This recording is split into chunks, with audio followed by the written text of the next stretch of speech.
everyone. Thank you again so much for joining us. We are here today with Rolf Wikborg, Daniel Roig, and Karl Andersen, founder and CEO of Greenlight Asset Management. Karl Andersen is the founder and CEO of Greenlight Asset Management, a Luxembourg-based asset management investing in Nordic climate technology. Karl is a serial entrepreneur, having started multiple businesses within the financial industry. His experience includes having started a successful commodities broker-dealer, which he sold in 2007. He has been a founder and partner of an insurance-linked securities hedge fund, which he bought out in 2012. He then started a reinsurance company, which hedge public pension liabilities for municipal markets. Excuse me there, say that 5 times fast. He then launched Andersen Ventures in 2015, a Nordic advisory consultant firm that helped to scale Nordic companies coming to the United States. On top of that, he helped build the necessary deal flow and investors to AVG Group, now Greenlight, and the Nordic ESG and Impact Fund in 2021. Guys, we're very lucky to have you on today. Haley, for that warm welcome. Good morning, good afternoon, good evening, wherever you guys are coming from. It's great to thank you for attending. My name is Karl Andersen. I'm the founder and CEO of Greenlight Asset Management and the Climate Technology Fund 2. I'm joined here today with Rolf Wikborg, Daniel Roig, both investment committee members and partners. I want to thank you for attending this webinar called Nordic Climate Technology, the Future of Distributed Energy. If you didn't notice, we actually rebranded our entire company and fund to go from AVG, Andersen Ventures Group, to Greenlight.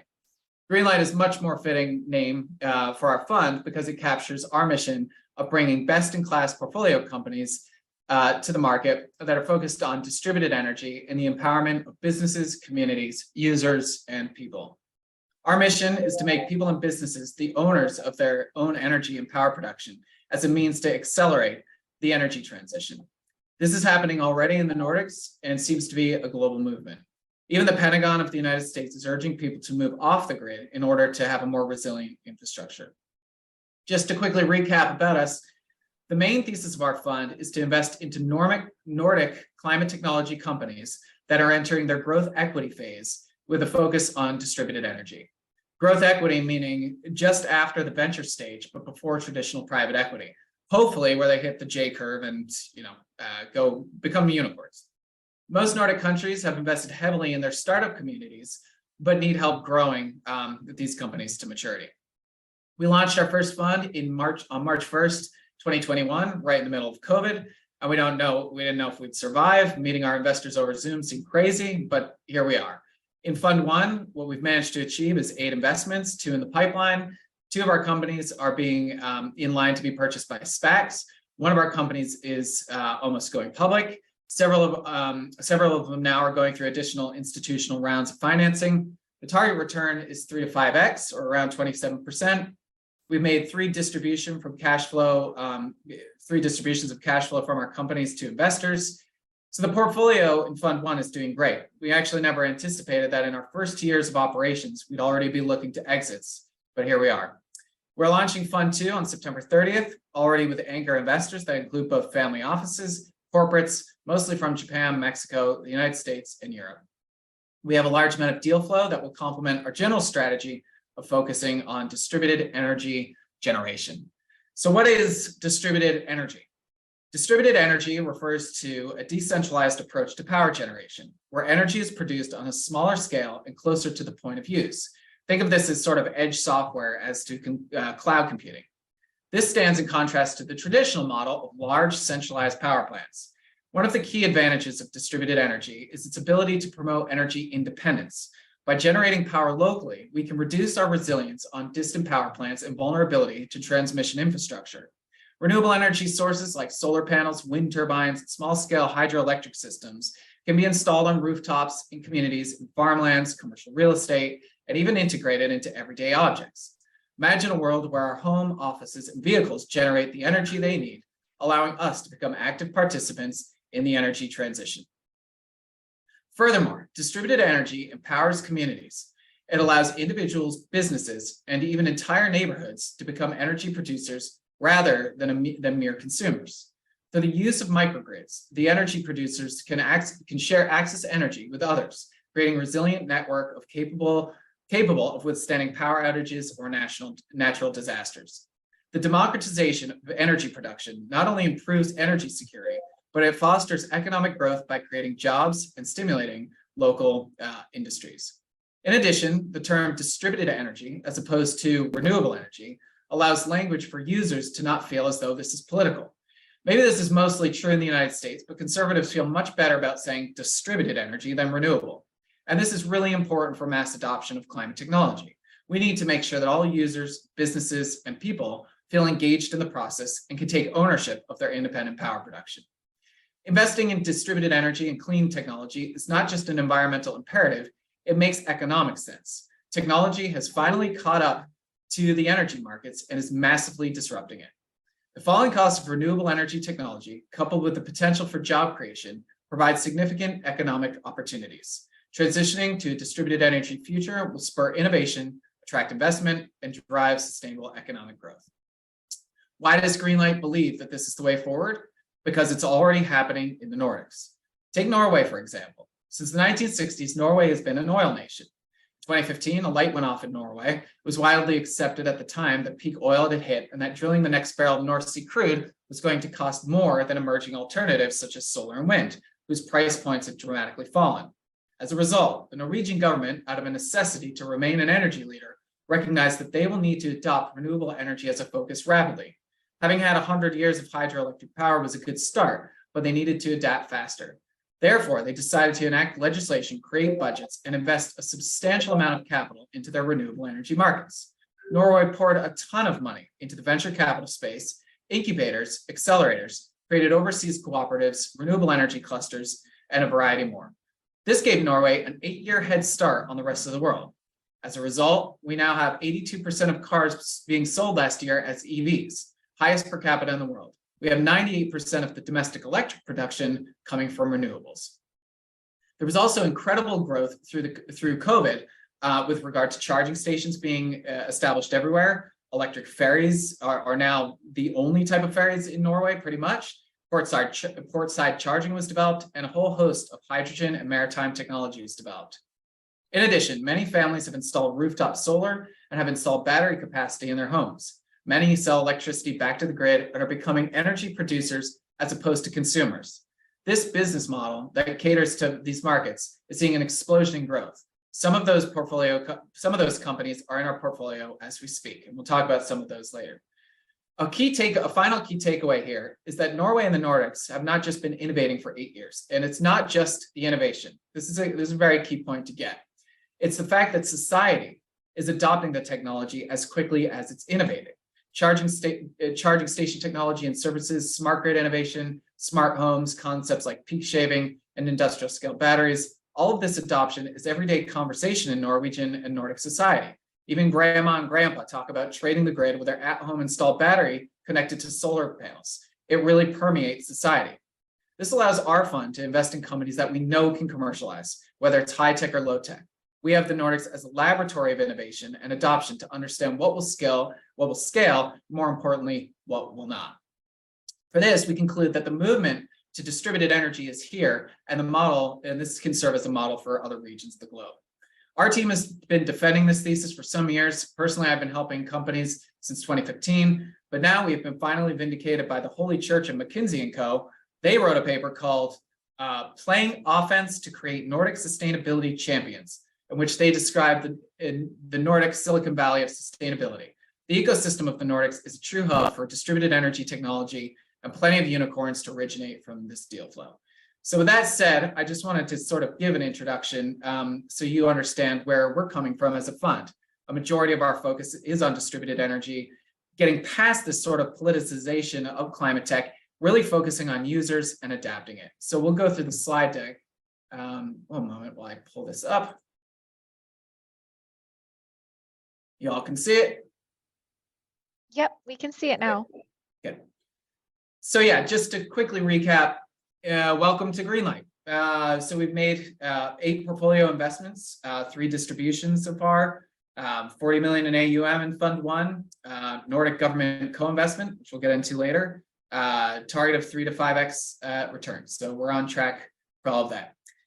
We've been going through a variety of registrations, qualifying ourselves to do a variety of different things for our, servicing our portfolio companies. We're registered with the CSSF as a Luxembourg-based fund, but we've also registered with groups like Vera, which is a carbon credit sort of clearinghouse.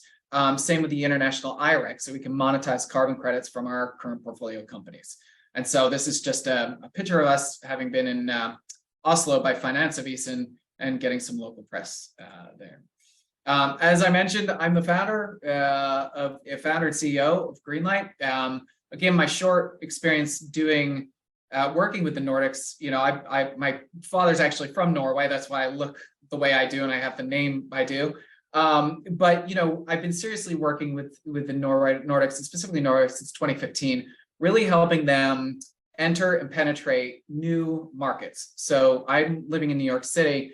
I've been taking many of these companies and acting as an operator, which is important to really get into the heads of management, understand how they think about scaling their businesses.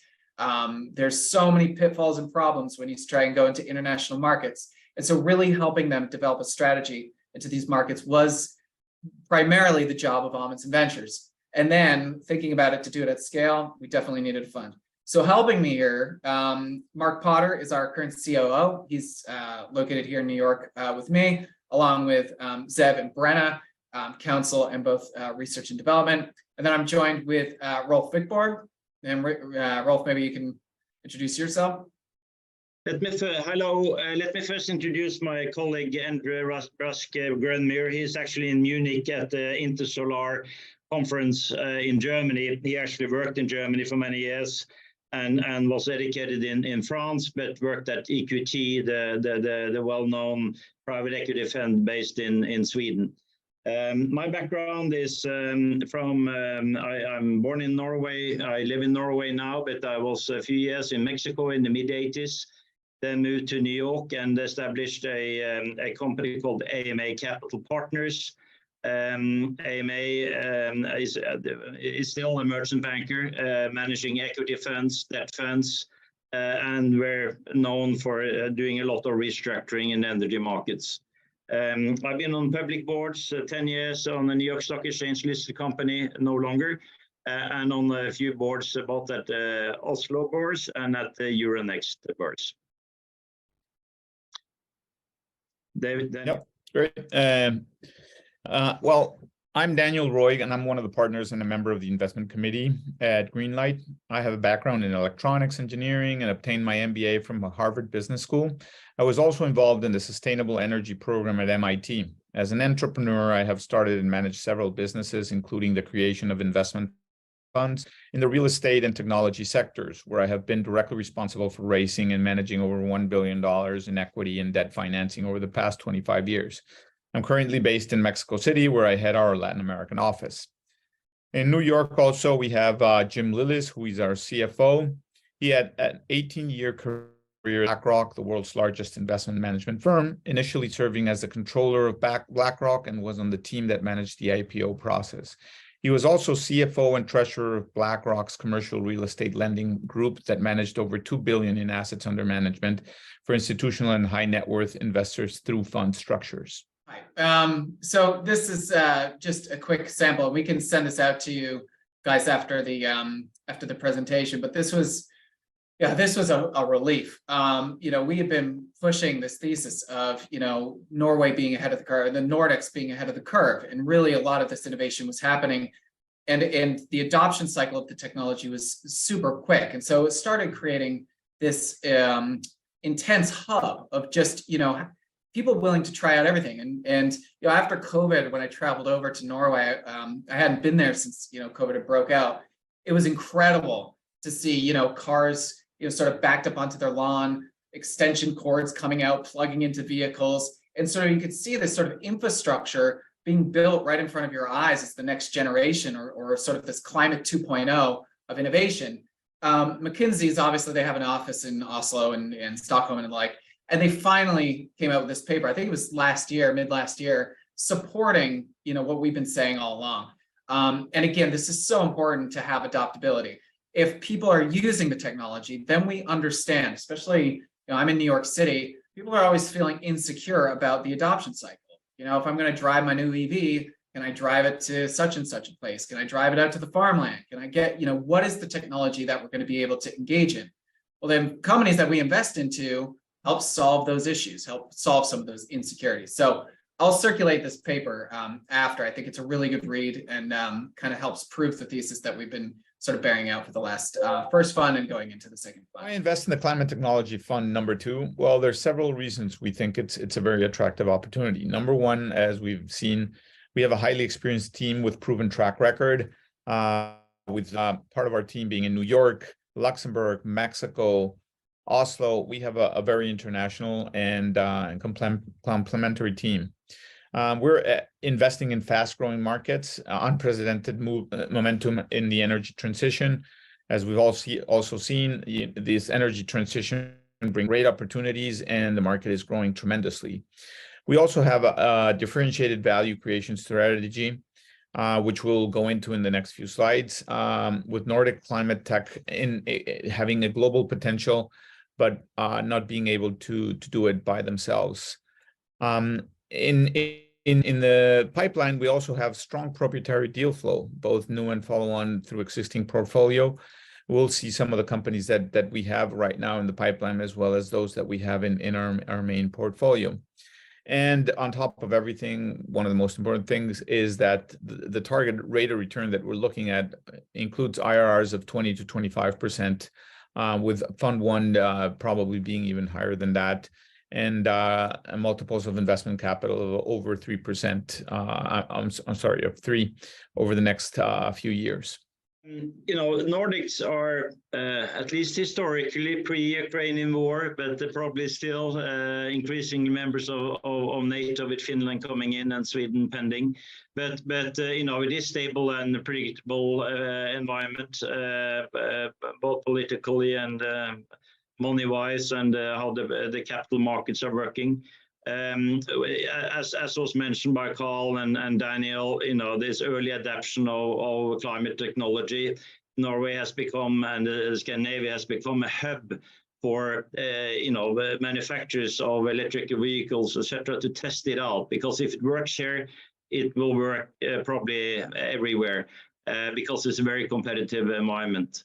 And that goes for technology of charging, as Karl was mentioning as well, in the middle of the winter, and does it last to the across the mountain? Yes or no? And then you have a lot of, and I will get back to the government R&D, but SINTEF has 200. It's one of the largest research facilities in Europe, with 2,000 PhDs and the research staff. Testing and evaluating technologies. Also the financial markets, and it was mentioned, I went to a conference today with Equinor and combining big companies and startups. And the financial markets, and the fact that Norway has been in the energy market for a long time, means that it also is a natural hub for the renewable energy markets, which we are in. And we are part of Euronext in Norway, so we reach across all the European jurisdictions. Sure. Yeah, so the energy transition, I mean, we don't have to spend too much time on this. I think it's pretty self-explanatory. I feel like this is the result of how, technology kind of catching up to the energy markets and being disrupted. And these, new and emerging technologies, which are much cheaper to actually implement, are explosive, except for hydrogen. So we don't say explosive with hydrogen, but anyways, sort of this massive curve, big oil, and we saw this with the Inflation Reduction Act. They are getting involved in a big way. In fact, they are one of the drivers, principal drivers behind the energy transition this time. If you want to call climate 1.0 sort of the area between the early 2000s to 2014. There was a lot of companies, a lot of innovation, but there was no vibrant market or aftermarket. What's happening now is that technology now has developed in such a way that it's cheaper. And so oil companies, energy companies are looking to diversify in their energy mix. And the Inflation Reduction Act, which was Build Back Better, but then changed to Inflation Reduction Act, having nothing to do with inflation, basically subsidized big energy getting into renewable energy. And so the major purchasers who you'll see when you see these transactions done, and we have a whole list of them, it's Shell, it's BP, it's Exxon. And we actually have term sheets with some of these guys in sort of, getting them there. So, part of this is also not to demonize, the oil industry. We work closely, especially in Norway being an oil nation and Equinor being a former Statoil, but now Equinor. They are trying their hardest to get into a different type of energy, both upstream and downstream. That is principally the strategy of distributed energy. A lot of utility companies we speak with are trying to get to users in a new way, not just on the grid. So we've talked to Japanese utility companies, we've talked to utility companies here, and what we're seeing is products and services emerging around the consumer and the users being the center of the model, instead of, you have failing grid infrastructure globally or can't take the capacity. For example, in Norway, the amount of EVs that are coming on, they're going to have to double the size of their grid, I think in just a few years or something. It's a wild projection. So, and in the United States, we can't even keep our highways up to date. So if you think of us trying to do our electrical grid, it's kind of insane. So sort of, helping users, helping people and help businesses to adapt this is our key focus. So one of the ways we're doing this is something like this. It's just to give you sort of an image to help you understand. So in this model, this is sort of, I kind of call it corporate-owned distributed energy or corporate-owned renewable energy, because in this event, you have owners like a farm, mining companies, real estate parks, pharmaceuticals. They have all this real estate, all this land, and they don't utilize it well, in terms of having a renewable energy strategy. That has most to do, after you talk to CFOs, at these various places, they want to be part of the energy transition and they want to take control of their own electricity needs, but they just don't know how. They don't have the capabilities in-house. So some of our portfolio companies in this value chain are solving for that. So hybrid energy, for example, in the center box where you have solar mixed with wind, and the wind showing in this picture is actually one of our companies called Norhybrid. What we do is we create hybrid energy and connect it to batteries. What this does is allow for anytime there's sun, obviously you get the power from that. Anytime there's wind, you get power from that. And the battery is the stabilizing factor. It can control the amount of electricity needed. That connects to the grid. Then local grid operators can trade the grid or use access storage. So the grid operators are happy and it makes a ton of money for the landowner. So how would you interface this? This may seem a little complicated for just a CFO. What does the CFO really want? They want to show a reduction in costs in their energy management. And they also want to be able to say, hey, we've decarbonized. It's obviously a big push amongst corporates to demonstrate to their shareholders that they're part of this energy transition. Okay, so then they can show their scope 1 emissions. So we're building energy management system platforms catered to these types of users. One of our companies called TGN is doing just that. So we're enabling then CFOs to simply say, hey, look, we want to be part of this. Is sign up with TGN, and then basically our portfolio companies come and help build that infrastructure. So this is sort of new and emerging, but we're doing a lot of this business in Scandinavia and intend to bring it here to the United States, Japan, Mexico, and other markets. Here's another example of distributed energy on power production, and this has to do with anaerobic digestion. A lot of people don't know what anaerobic digestion is. I know it sounds like something you get after you ate at McDonald's or something, but it's not. It's basically it's a biofuel process where these poor chickens, we use chickens for everything, don't we? But the manure out of chickens, what we do is we convert it as a biofuel into renewable natural gas and organic fertilizer.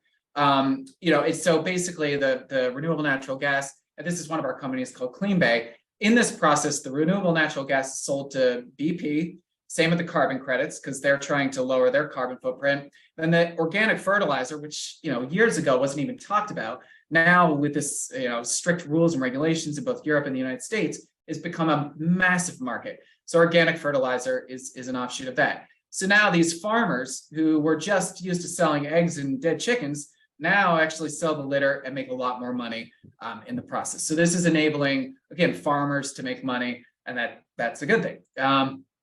So these are our companies that we've invested in so far. This is an Irish company based in Dublin that is listed on the Euronext in Oslo, and that has raised 130 million euros in bonds, non-amortizing bonds, and has pan-European plants in 8-9 countries in Europe, industrial plants, and are growing fast in the US and are being approached and have a deal with a SPAC that will hopefully de-SPAC within a month or two, and be very active in the American market, where you have a super advantage with the Inflation Reduction Act that was introduced recently by the Biden administration. So they will go into the solar, and most solar companies will go into wind and storage as well.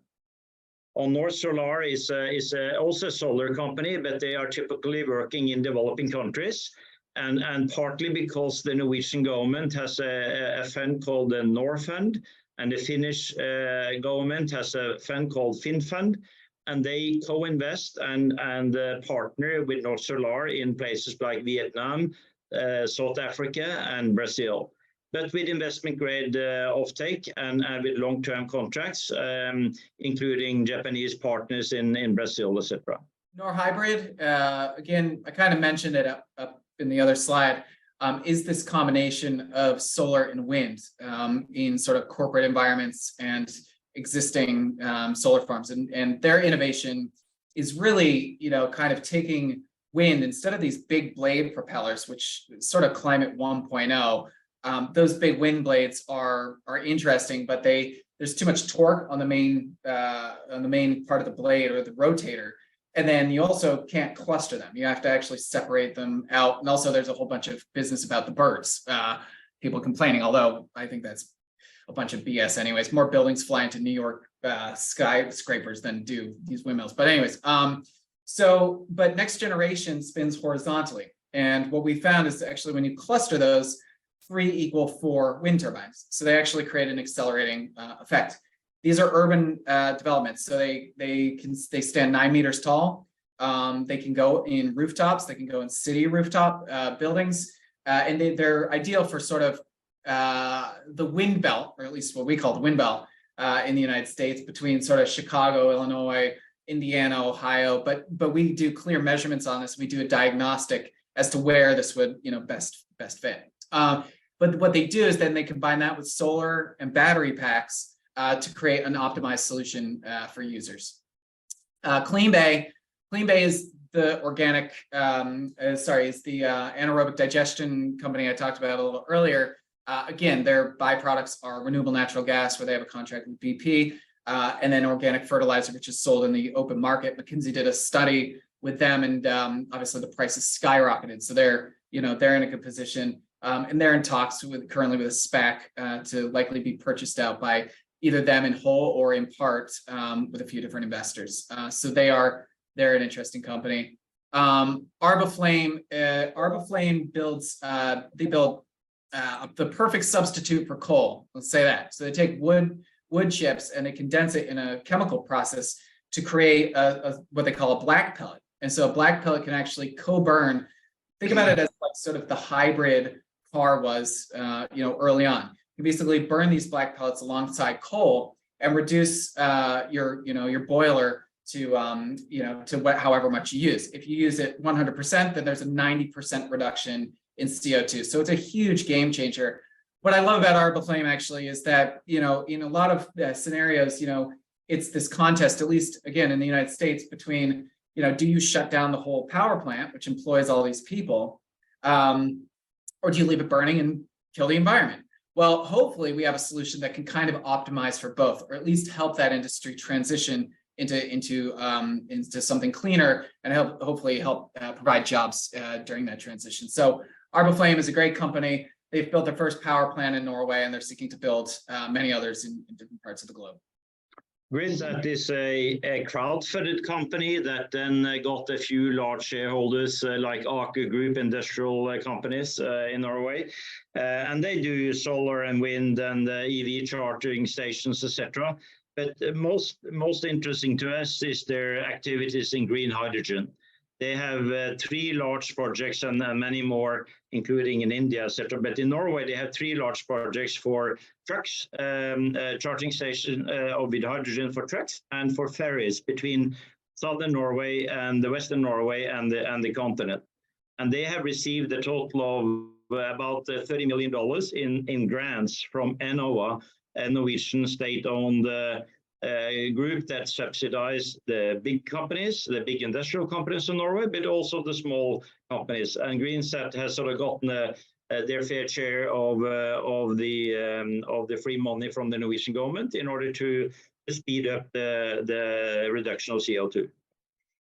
Hypothermics actually develops and supplies compact biotechnological facilities that convert organic waste into renewable energy, such as biogas, fertilizers, and protein mass.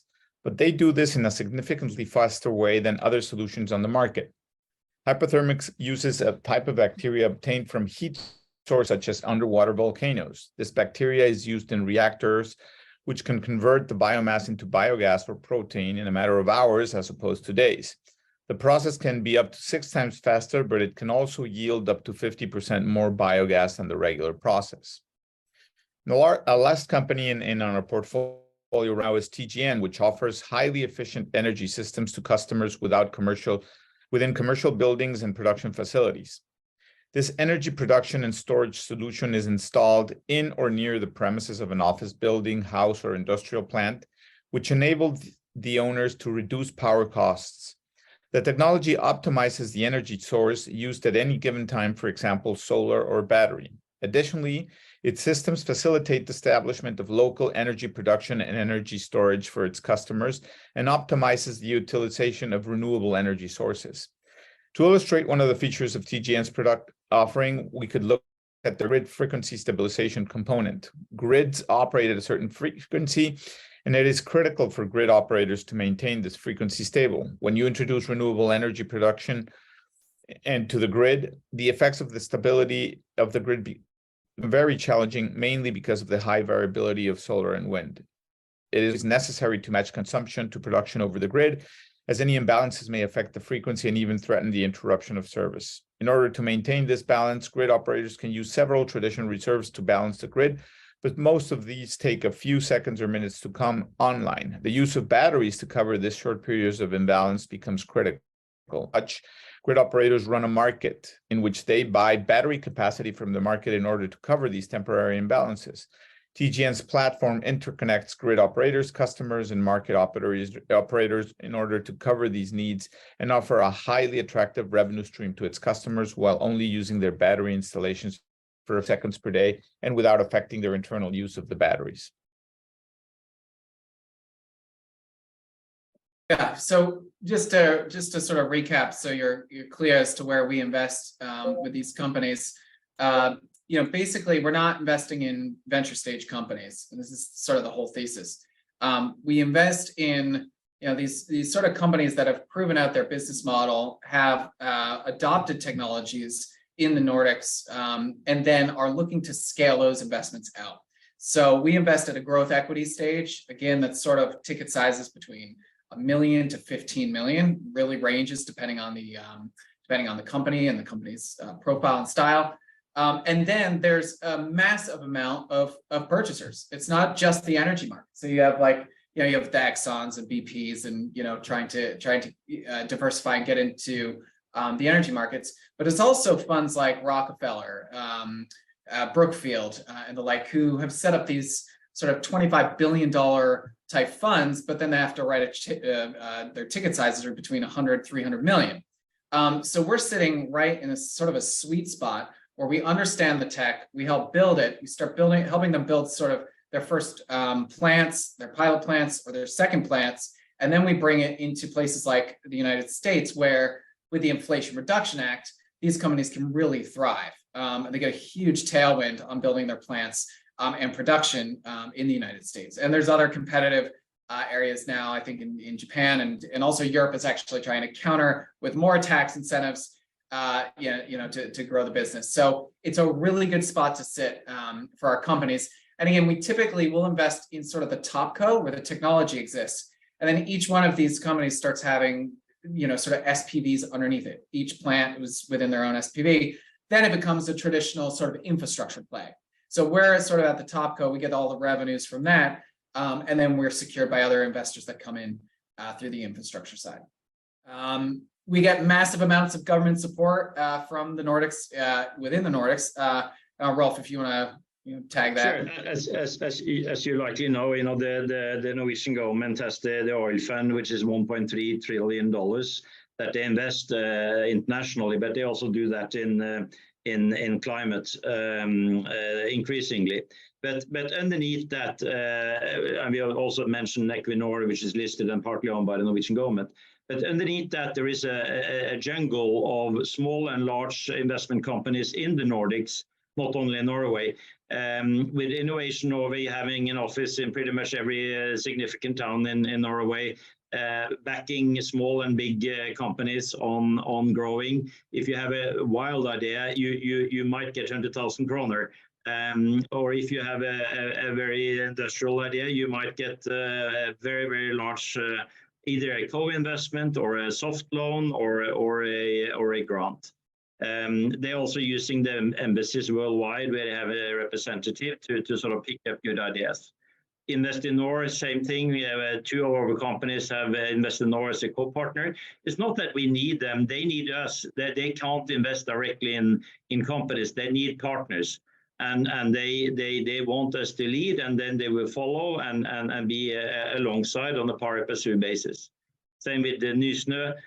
350 million euro equity fund that invest in direct investments, and these are not companies that are run by bureaucrats. They are run by ex-McKinsey and Goldman Sachs and banking and investment banking and national experience people, and they are delivering returns, not only CO2 returns.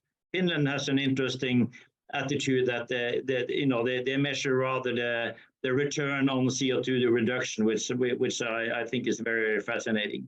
And same in Sweden and Denmark, significant government funds that are trying to promote the change. Our differentiating strategies, one of Greenlight's main differentiating strategies lies in its ability to bring Norwegian technology or Nordic technology to the global markets.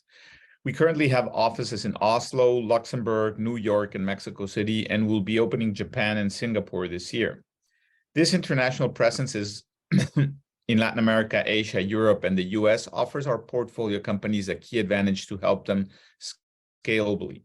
A clear example of our deep involvement with portfolio companies can be found in the US. As you know, in August 2022, the US passed the Inflation Reduction Act, which we've already talked about, which provides $369 billion for climate and clean energy provisions. Greenlight has formed a team with specific knowledge of the IR in order to help our portfolio companies expand into the US market and take full advantage of it. We'll jump through a couple of these because I know there's some questions that maybe we want to answer. But just a couple of quick more things. Greenlight has also set up Greenlight Insurance, which helps underwrite, and I have a background in running a reinsurer. There's a significant amount of growth in the reinsurance market and an appetite for renewable energy and climate technology in general. So we've set up our own insurance vehicle for our portfolio companies in order to access the reinsurance markets and provide hedges for their growth. And what this does ultimately is just lowers their cost of capital. So lenders in the market, we can drop their cost of capital in terms of interest rates, and it significantly help them grow quickly. The other service we provide to our portfolio companies is carbon credits. So what we do is we underwrite each one of the companies. As we mentioned earlier, we're registered with Verra International IREC, and we can sell off those carbon credits to a lot of buyers, oil companies, car companies. They're all trying to decarbonize. So there's a very active market for both voluntary and involuntary, or sort of voluntary carbon credits, and then regulated carbon credits. I'll take that. You know, a quick summary: our fund is Luxembourg-based, has a Delaware feeder fund. Depending on each investor's tax strategy or preference, they can invest directly in Luxembourg or Delaware. In both cases, all terms are the same. Our first closing for Fund 2 will be somewhere around September 2023. On Fund 1, based on our current projections, we are estimating a base case net annual IRR of over 25% with a multiple of invested capital of about 3 or higher than that. We are structured with a standard European waterfall so that the investors get the return of principal first, then a minimum return of 8% per annum, and then the GP can take performance fees. We have a standard 2-20 structure with 2% management fee, 20% of profits as a performance fee, which, as I mentioned before, is only received once the investors get their capital plus 8% per annum return. We contemplate having an investment period of 6 years in Fund 2 with 2 possible 1-year extensions in case exit conditions are not ideal at the 6th year. And our target fund size is $250 million. We're having a minimum ticket of $1 million, so we can be somewhat flexible with this minimum in some specific cases. And as a fund, we usually take significant minority stake positions in the companies we invest in. In Fund 1, as we saw, we have 8 companies in which we have invested, and we are estimating investing in between 15 and 18 companies in Fund number 2. One last thing I'll just mention really quick is sort of our ESG fund reporting. A lot of people don't understand ESG. It's confusing, or SFDR. We're an Article 8 fund, but what we also do is we take ESG metrics. I view them almost as like enhanced credit rating agencies, like an S&P or Moody's or whatever. So we use World Economic Forum, SASB, TCFD, and we've created metrics so we can kind of tell you how green they actually are. The irony here is that actually most solar companies are only 60% green. There's a lot of issues once you actually start drilling down in sort of the ESG world to discover that a lot of these companies, they're not as green as you thought they were. The good news is that we're identifying these issues and can help try and solve them on an industry standard. So you've heard of greenwashing. Well, we actually do the opposite of that. We really try and drill down to the companies and industries, figure out what their issues are from a supply chain, and then try and go ahead and solve those. Also, I think it's just simple for people to understand, like, for every $1 million, how much power was generated, how many carbon credits did you say, or how much carbon was taken out of the atmosphere.